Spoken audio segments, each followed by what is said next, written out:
Há uma calma que não nasce da paz, mas do medo. Uma calma treinada desde a infância, como um escudo invisível para sobreviver, onde o conflito era regra e não exceção. Talvez você a conheça bem.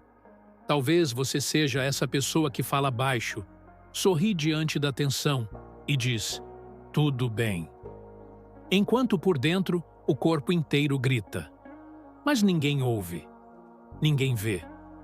Porque a sua serenidade virou uma armadura. E o mundo se acostumou com ela. Existe um conflito silencioso entre a serenidade aparente e o sistema nervoso em estado de alerta. Enquanto você tenta manter a compostura, o coração acelera, a respiração encurta, os músculos se contraem. Por fora, diplomacia. Por dentro, guerra. O corpo entra em modo de sobrevivência mesmo quando não há perigo real, porque aprendeu que o silêncio é mais seguro do que o confronto. Que agradar é menos arriscado do que se posicionar.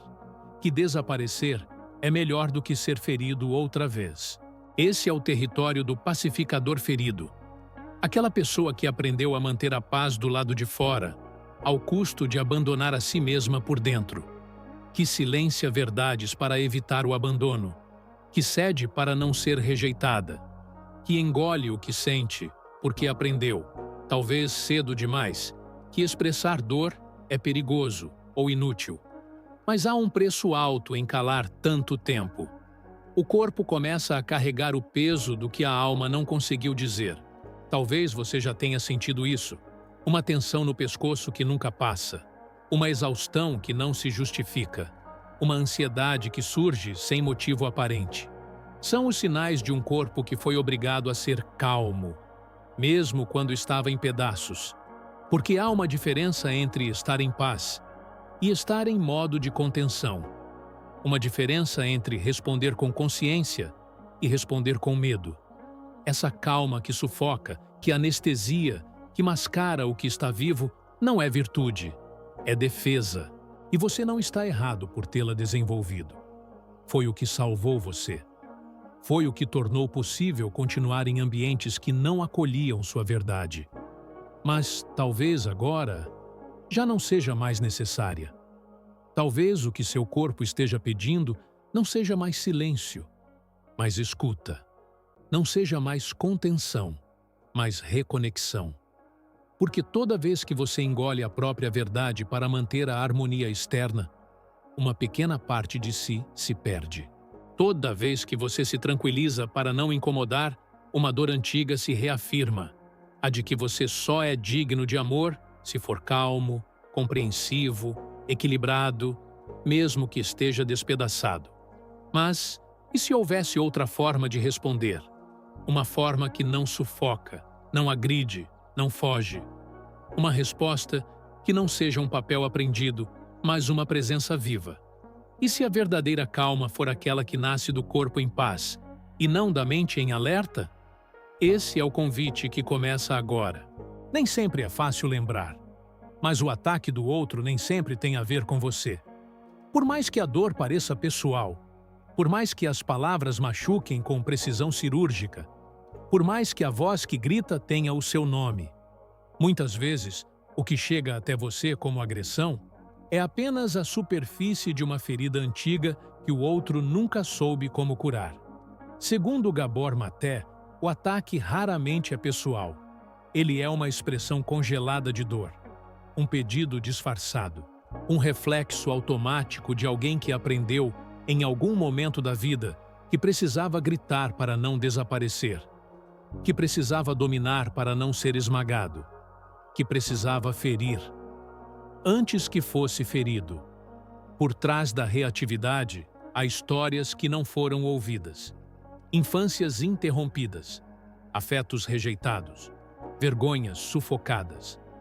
O trauma relacional tem sua própria linguagem, e muitas vezes ela soa como ameaça. Mas o que o cérebro de quem foi ferido interpreta como perigo? Às vezes é apenas desconforto, uma opinião diferente, um gesto ambíguo, um silêncio mal interpretado. tudo pode acionar o alarme interno de um sistema nervoso que ainda vive no passado. A dor não resolvida distorce a percepção. O outro grita, mas o que escancara é a própria infância não acolhida. Nesse cenário, é comum buscar um culpado, tentar entender o que fizemos de errado, reagir com argumentos, defesas, justificativas. Mas, e se a pergunta não for por que ele está me atacando? E sim, o que dentro dele está pedindo escuta, sem saber como pedir. Porque por trás de cada explosão há um núcleo de dor que nunca foi nomeado, um medo de ser ignorado, uma vergonha de não ser suficiente, uma memória de abandono travestida de fúria. Isso não quer dizer que você deve aceitar agressões, justificar abusos ou anular sua dor. Mas pode significar que há outra forma de ver. Uma forma que não te coloca como vilão, nem como vítima, mas como alguém que observa o teatro da dor alheia sem ser engolido por ele. Uma forma de respirar fundo e lembrar: isso não é sobre mim. Isso é sobre uma dor que não encontrou voz. Porque quando o outro está reativo, ele não está se comunicando com você. Ele está dialogando com as sombras que o habitam, com os fantasmas que ainda o assombram, com as histórias que ele mesmo não entende.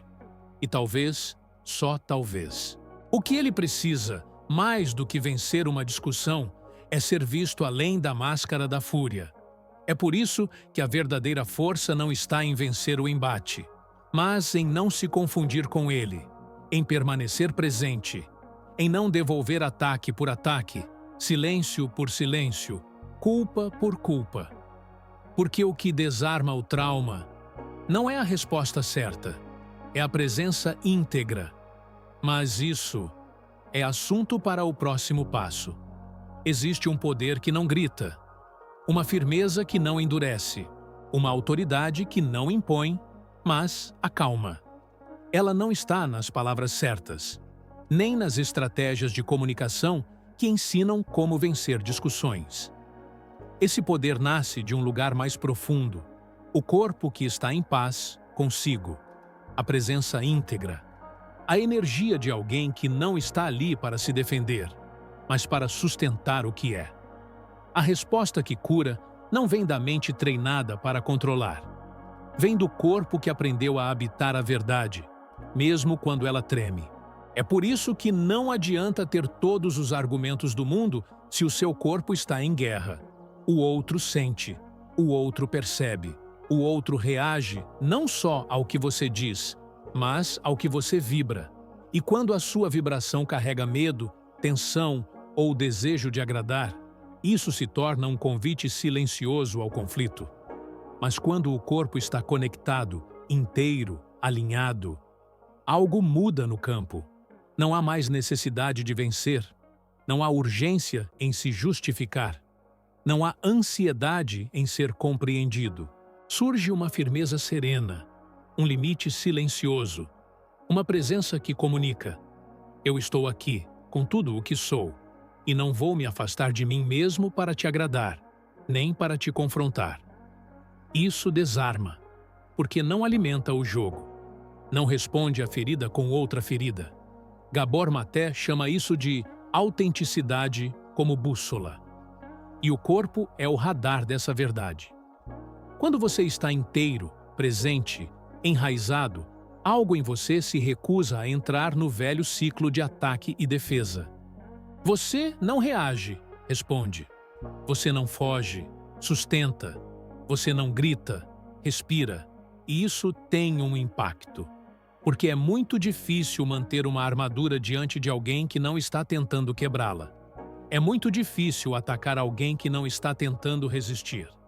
Essa é a energia da autoridade segura. Ela não está baseada em controle, superioridade ou rigidez. Ela nasce da conexão profunda com o que é verdadeiro em você, mesmo quando isso inclui dor, vulnerabilidade ou incerteza. Não é sobre parecer forte, é sobre estar inteiro. Porque quem está inteiro não precisa provar nada, nem fugir, nem se moldar. E talvez a resposta mais poderosa, Diante de um ataque, seja simplesmente essa: uma presença que não se esconde, nem se impõe, que diz com o corpo: isso me afeta, sem precisar gritar, que sustenta o próprio limite, sem precisar ferir, que escolhe não se afastar de si mesmo, mesmo quando o outro tenta te arrastar para o campo da velha batalha. A vulnerabilidade clara tem força, uma força silenciosa, mas imensamente transformadora. E é essa força que começa a curar, não só você, mas também o outro. Porque quando alguém é visto sem resistência, algo começa a se dissolver. E o ciclo pode, enfim, ser interrompido. Antes da palavra, antes da resposta, antes mesmo do pensamento, há um instante sagrado. Um intervalo quase invisível entre o que te afeta e o que você faz com isso. Esse espaço, quando acessado, pode mudar tudo, porque é nele que você deixa de reagir como antes e começa a responder como quem está desperto, presente, inteiro. Esse é o convite agora. Um ritual breve, mas profundo. Um retorno ao corpo antes que o corpo fuja. Antes que ele ative o modo de sobrevivência. Antes que você diga o que depois se arrepende, ou cale o que de novo adoece por dentro. Pare. Por apenas um instante, interrompa o fluxo automático. Se puder, feche os olhos. Inspire lenta e profundamente. Solte o ar pela boca, como quem libera o que não precisa mais carregar. Respire de novo. Agora, leve sua atenção para os seus pés. Sinta-os tocando o chão. Perceba o contato com a terra, mesmo que esteja em um andar alto. Imagine raízes invisíveis, como as de uma árvore, saindo da planta dos seus pés e te ancorando aqui e agora. Nomeie, em silêncio, uma sensação presente no seu corpo. Talvez seja uma pressão no peito, um calor no estômago, um nó na garganta. Você não precisa entender, só sentir. Dizer para si mesmo: sinto isso, e isso é humano, sem rotular como fraqueza, sem pressa de passar, apenas reconhecendo. Agora, leve uma das mãos ao centro do peito. Toque com gentileza, a palma da mão sobre o coração. Sinta o calor, o ritmo, a presença. Esse gesto simples é como dizer para o seu sistema nervoso: estamos seguros agora. É um abraço silencioso em si mesmo. Um lembrete de que você pode se conter, sem se fechar. Imagine então, com os olhos ainda fechados, que à sua volta há um campo de luz tênue. Um campo protetor, mas permeável. Ele não bloqueia o mundo, mas filtra o que entra. Ele não isola, mas protege. Inspirado na prática de contorno relacional de Thomas Hübl, visualize esse campo como uma membrana viva entre você e o outro. Você sente, você se comunica, mas não se confunde, não se perde. Por fim, repita internamente, como quem planta uma verdade no próprio corpo: posso me proteger, sem me endurecer. Mais uma vez, com pausa. Posso me proteger, sem me endurecer. Esse ritual não apaga o conflito, mas muda sua forma de estar nele. Ele não silencia o outro, mas reconecta você consigo. E talvez isso já seja o suficiente para transformar tudo. Porque quando o corpo volta a ser casa, a resposta vem de outro lugar. De um lugar que já não precisa mais se defender. Imagine um espelho, mas não um espelho liso, limpo, inteiro. Imagine um espelho rachado, quebrado em muitos fragmentos. Quando alguém olha para você através desse espelho, o que vê não é a sua verdade. É a distorção da própria dor. É por isso que tantos ataques dizem mais sobre quem os profere do que sobre quem os recebe. O reflexo está partido, a imagem distorcida, e o que chega até você, como crítica ou julgamento, na verdade vem de um lugar ferido que projeta o que não suporta enxergar em si. Quando alguém nos ataca, muitas vezes está tentando devolver ao mundo uma parte de si que não consegue sustentar. Está projetando seus pedaços não integrados. suas inseguranças não nomeadas, suas emoções rejeitadas. É uma tentativa, inconsciente, é claro, de se livrar da dor interna ao jogar a culpa para fora. Ao transformar o outro em inimigo, o ego ferido encontra uma ilusão momentânea de controle. Mas essa ilusão cobra caro e nunca sacia. O ataque é, muitas vezes, o reflexo de uma história interrompida, de uma criança que não foi escutada, de uma alma que aprendeu a sobreviver em ambientes de descaso, de um adulto que nunca aprendeu a sentir com segurança. Você se torna o alvo, mas não é o motivo. Você é apenas o espelho onde aquela dor se projeta, esperando ser vista. Gabor Maté nos lembra: as pessoas não veem você como é, mas como elas foram feridas.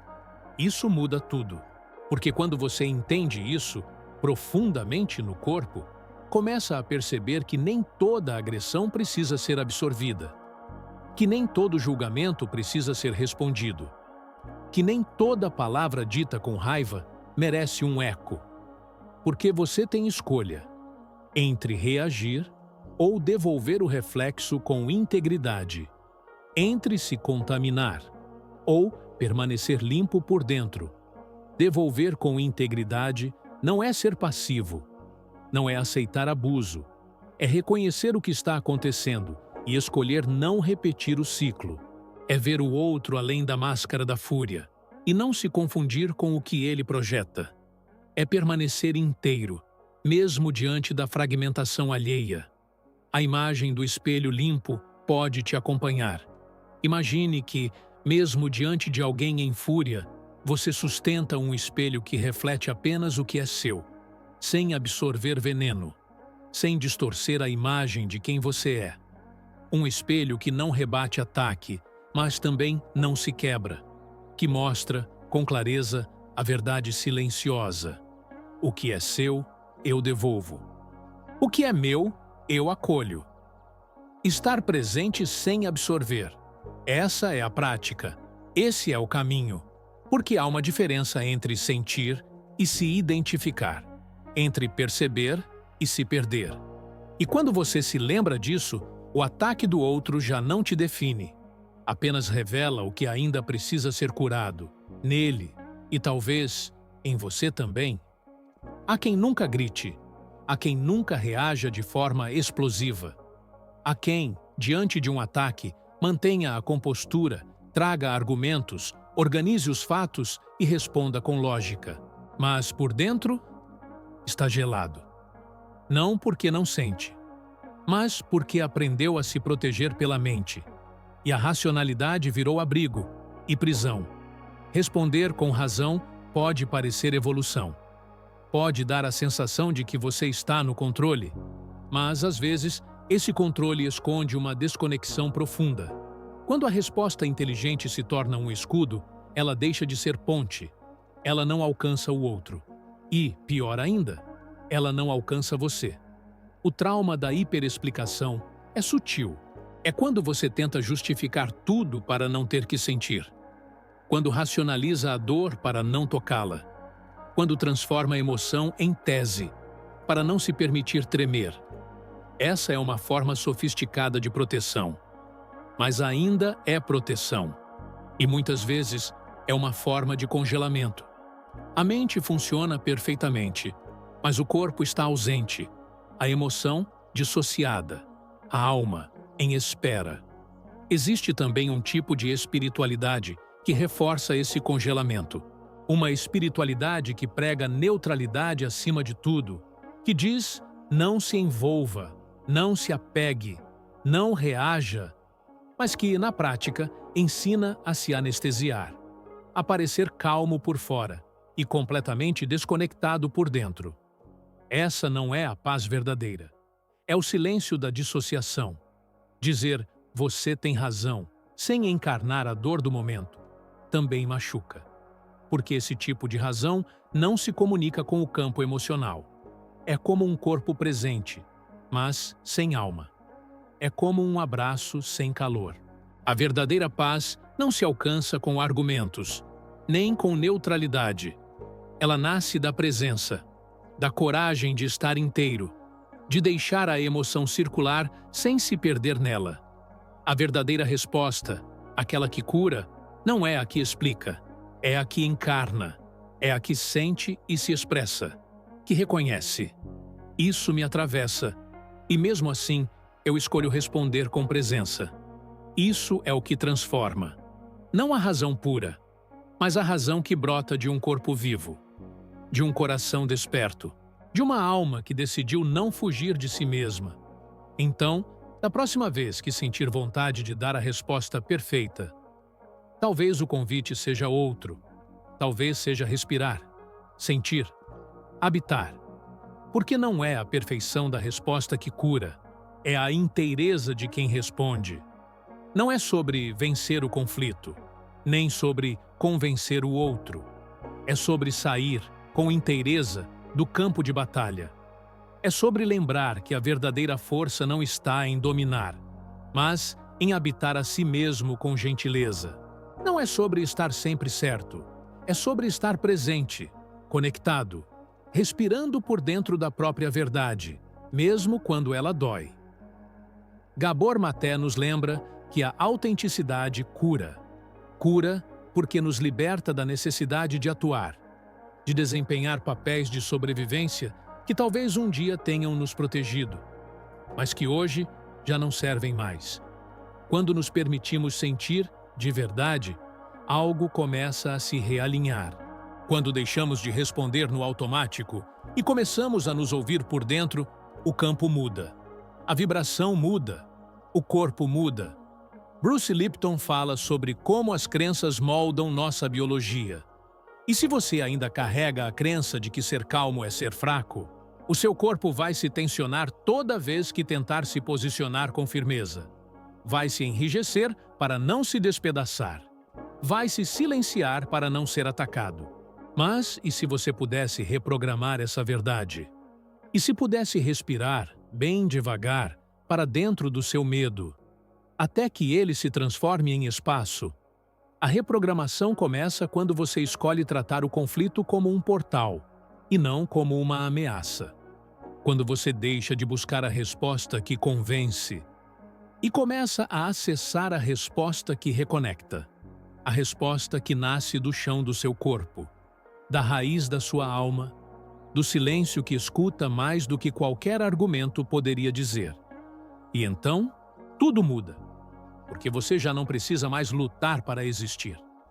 Já não precisa mais agradar para ser amado.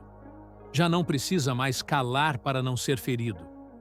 A resposta que desarma não é a mais polida, nem a mais espiritualizada. É a mais viva, a mais autêntica, a que vem do corpo enraizado e do coração acordado. Lembre-se, um rio calmo não é fraco. Ele molda pedras, não pela força bruta, mas pela persistência suave. Ele contorna, ele segue, ele flui. E nesse fluir, transforma tudo o que toca, seja o rio. Não como metáfora vazia, mas como escolha viva. Presença contínua, sabedoria líquida que não se quebra. Apenas segue. E se tudo isso for apenas o começo? Um reencontro silencioso com quem você é, de verdade, antes das máscaras, antes dos papéis, antes das defesas? Talvez a verdadeira resposta não esteja naquilo que você diz ao outro, mas naquilo que você começa agora a escutar dentro de si. Se essa mensagem encontrou um lugar dentro de você, se em algum momento deste vídeo você sentiu que foi visto, acolhido ou compreendido, então talvez outras almas também estejam precisando ouvir isso. Você pode ajudar essa mensagem a chegar até elas. Curta este vídeo se ele tocou algo verdadeiro em você. Inscreva-se no canal para seguir nessa jornada de reconexão. Ative as notificações para não se perder dos próximos encontros. E, se sentir no coração, compartilhe com alguém que esteja precisando de silêncio, verdade e cura. Nos comentários, me conte, qual parte do vídeo falou mais fundo com você? Sua voz também importa. Sua história também é sagrada.